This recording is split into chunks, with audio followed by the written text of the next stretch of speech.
This is not the end of America. It's the end of an era, and it was always going to end like this.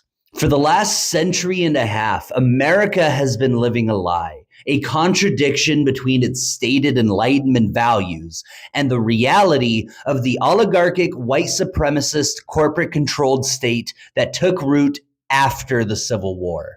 The Confederacy lost the war, but won the peace. And every system we have today is still a continuation of that unfinished conflict. Now, it's collapsing. Trump's regime, the concentration camps under ICE, the National Guard patrolling our own cities, the militarization of daily life, the government that now rules through fear instead of legitimacy. This isn't the destruction of America as a nation. This is the final unraveling of the illegitimate system that was built on the ruins of radical reconstruction. And if we understand that, if we recognize this moment for what it is, we can make sure that what comes next is something better.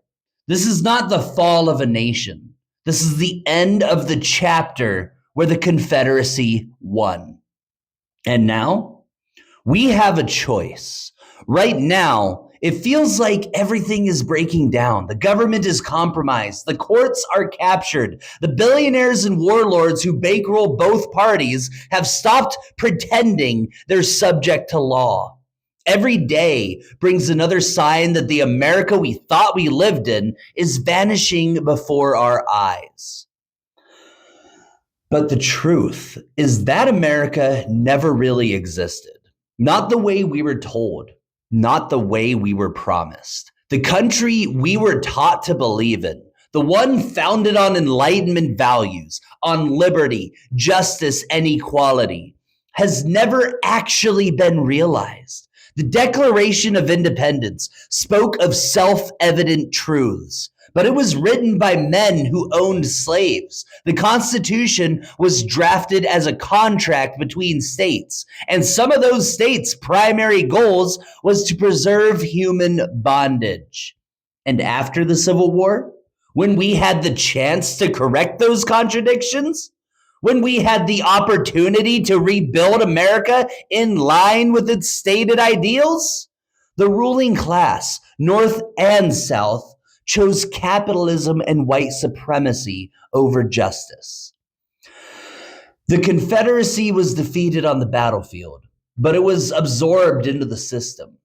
Jim Crow, sharecropping, the rise of the robber barons, the suppression of labor, the gutting of Reconstruction, the filibuster, the Southern strategy, the drug war, the Supreme Court's rollback of civil rights.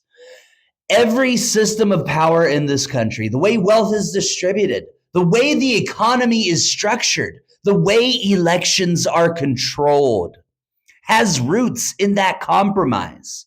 And now, the weight of those contradictions is too heavy to sustain. The oligarchs have lost faith in democracy. The political class no longer even pretends to govern, and the state has turned inward. The ICE camps are no longer at the border. They are inside the country. Sprawling complexes where migrants, dissidents, and the unwanted are processed through a bureaucratic abyss. Soldiers now patrol the streets of cities that were once symbols of self-rule. The Constitution is treated as a prop for rallies, while its principles are treated as obsolete. This isn't just late-stage capitalism consuming itself.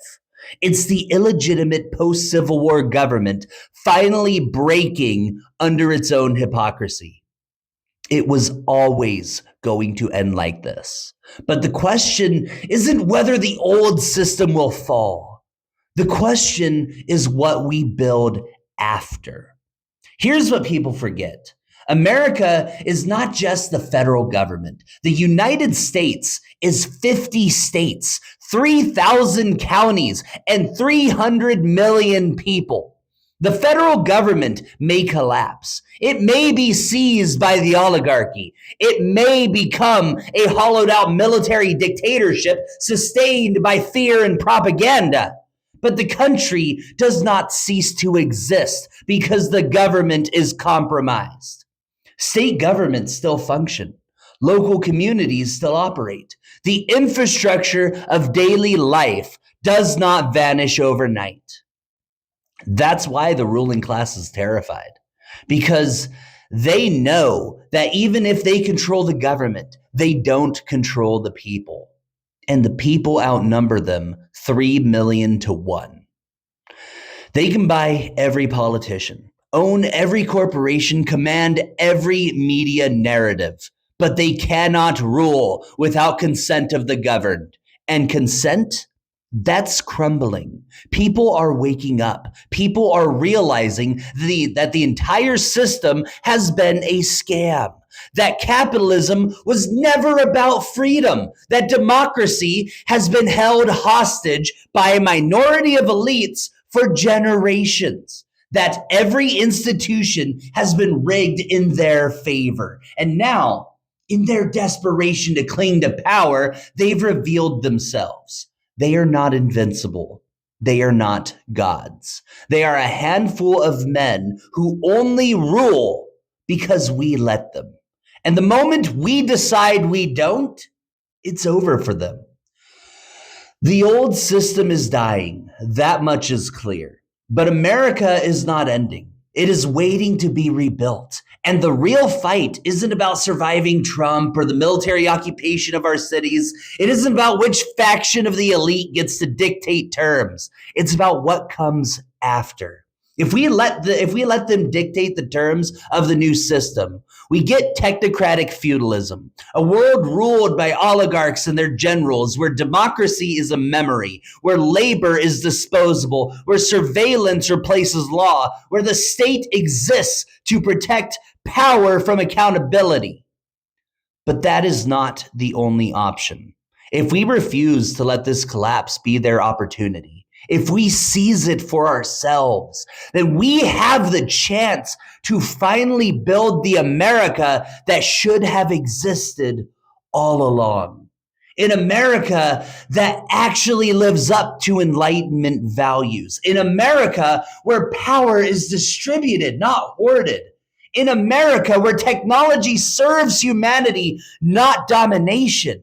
In America where the American experiment is finally completed. This moment is not the end of a nation. It is the end of an empire. What happens next?